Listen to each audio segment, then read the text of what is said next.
Hey guys, Marcus Catkin from Blindside Football here to recap tomorrow night's Titans-Jaguars game. Guys, you're still in your fantasy playoffs. You're probably in your championship week. You shouldn't be touching any of the positional players in this game at all. But let's run down both teams real quick just so you can get my take on them. Starting off with the Tennessee side, we're on to third stringer Charlie Whitehurst. Obviously, he was a third stringer for a reason, guys. Obviously, he's not in any fantasy lineups, and God, barely even made it into the Titans lineup this year. Next up, their running backs. You know it's bad when Sean Green kind of regains back the starting role over Bishop Sankey. That's how bad they've been running the ball this year. I don't see that changing in this game.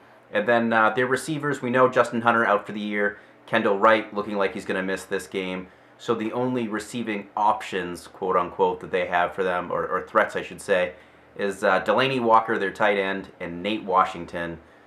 Not really really scared of either one of them. Delaney Walker might be an okay play here.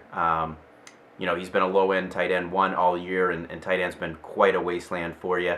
But let's take a look at the Jacksonville defense going up against Tennessee here.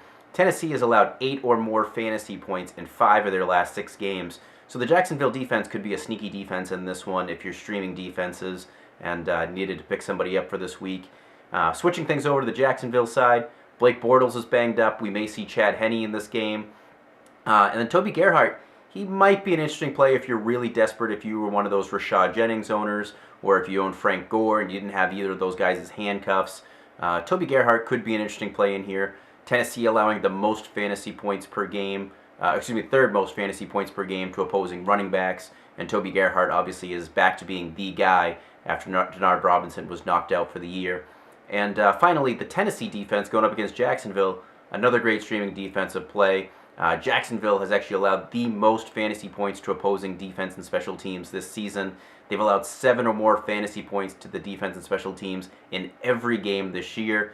And in only 3 games this year have they not allowed double-digit fantasy points. So lots of fantasy points to be had whenever your defense or special teams is facing up against Jacksonville. Last time these two played, Tennessee scored 12 fantasy points as a defense, so they could be another really good streaming play for you this week. Don't forget to subscribe below for my daily fantasy updates, and follow me on Twitter @MarcusCatkin.